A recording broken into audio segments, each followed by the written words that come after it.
Դատական նիստերի հետաձգման հետ կապված ես կարող եմ ասել, որ այդ կալանավորներին տեղափոխման խնդիրը շատ արդիական խնդիր է, թեև ներկայումս տեղյակ են որոշակի քայլեր ձեռնարկվում են, սակայն այնուամենայնիվ այդ կալանավորներին տեղափոխվելը ամենակարևոր արդարադատության իրականացմանը, կալանավորին իր իսկ նիստին մասնակցելուն ապահովելուն կարևոր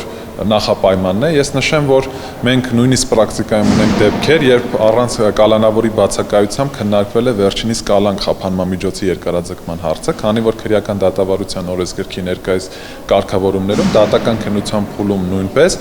յուրաքանչյուր անգամ առնվազն 3 ամիս հետո դատանը պետք է վերստին քննարկի կալանք խափանման միջոցի կիրառման հարցը։ Եվ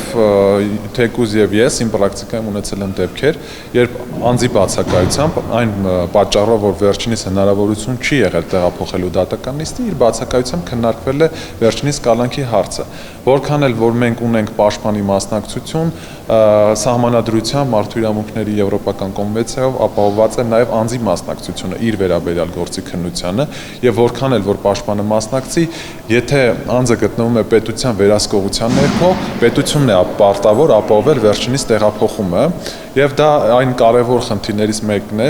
բացի հետաձգումները, անհարկի հետաձգումները, ողջամիտ ժամկետով գործի քննությունը, որ օրինակ պատկերացնենք իրավիճակ, անձը գտնվում է կալանավայրում եւ գալիս են ասում են, որ դատարանը նման որոշում է կայացրել քո կալանքի ժամկետը երկարաձգելու։ Սա մեկ խնդիրն է, մյուս խնդիրը, որ կարող է արձանագրվել կալանավորներին չտեղափոխելու, գործի քննության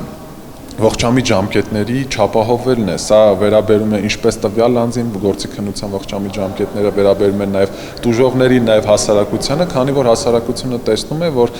հանցանքի կատարումից անմիջապես հետո չի հանգեցնում դա դատապարտման եւ հետագա նաև հետևանքների հասնելու, թեև անձը գտնվում է կալանք խափանման միջոցի կիրառման պայմաններում, սակայն ամեն անգամ հետաձգվելով եւ հասարակությունը եւ նաև տուժող կողմի իրավունքները ինչու՞ չէ շատ կարեւոր են եւ նման պայմաններում պետությունը պետք է ապահովի վերջիններից ներկայությունը։ Ես նշեմ, որ ընդհանրապես արդարադատության բարեփոխումները, դատական բարեփոխումները չեն կարող սահմանափակվել բացառապես դատարանների կոնկրետ դատավորների վերջիններից ուրեմն սպասարկող օգնականների եւ այլնի բարեփոխումներ իրականացնելով դատական համակարգը արդարադատությունը ունի նաեւ օժանդակող գործառույթներ իրականացնող մարմիններ, ինչու՞ չէ նաեւ հենց ոստիկանության աշխատակիցները, որոնք տեղափոխում են իրականացնում, ինչ որ չափով օժանդակում են արդարադատության իրականացմանը եւ մենք բարեփոխումներ իրականացնելով արդարադատության արդյունավետությունը ապահովելով չեն կարող կատարել միայն մեկ բնագավառում, պետք է համակողմանի կատարվի եւ դրա բաղկացուցիչ մասն էլ նաեւ նման պայմաններում կալանավորների ներկայությունը ապահովելն է։ Այդ իսկ պատճառով ես գտնում եմ, որ եւ ֆինանսատնտեսական առումով պետք է ապահովել ոստիկանության համապատասխան աշխատակիցների